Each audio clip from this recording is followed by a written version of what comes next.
Is the Garden of Eden actually this paradise, or is it truly a prison? Let's dive into it. So in chapter 2 of the book of Genesis, line 15, it says, "And the Lord God took man and put him into the paradise of pleasure to dress it and keep it." Just that line alone makes it sound really beautiful. And the Lord God commands him to, eat of every tree of paradise except for the tree of knowledge of good and evil. And I've talked about what I believe the tree of knowledge of good and evil to be in other parts.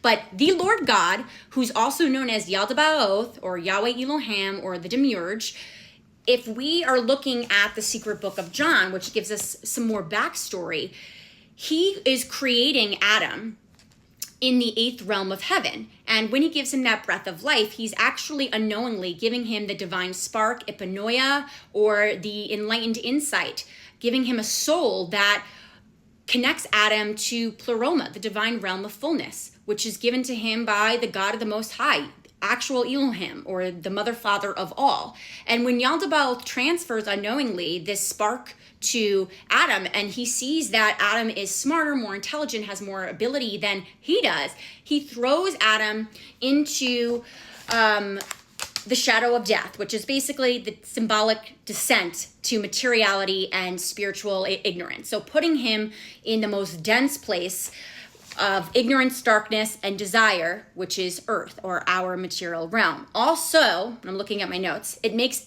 it almost impossible, but not truly, for Adam to tap into his divine consciousness, his soul, the fullness, the spark that we all have, our soul that connects to the actual God of the Most High.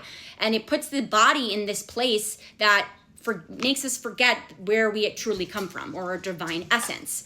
So in the secret book of John, it talks about how paradise is actually, Eden's not truly paradise. It's really just a prison for Adam. But everything that Yaldabaoth, or the Lord God, creates is a mimicked version of what already exists in the divine realm, Pleroma, but it's perverse. So, for example, there is a tree of life in Pleroma that is good, that is fullness, that is what's the word I'm looking for?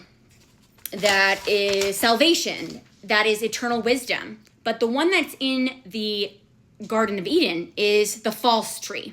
And in the footnotes, what I find interesting is when Jesus comes in spirit to the John the Apostle, this is the secret book of John, when he's telling him about the tree of life that is a trap in the Garden of Eden, in the footnotes, it's actually the tree of life translates to the tree of their life, meaning the tree to supply Yaldabaoth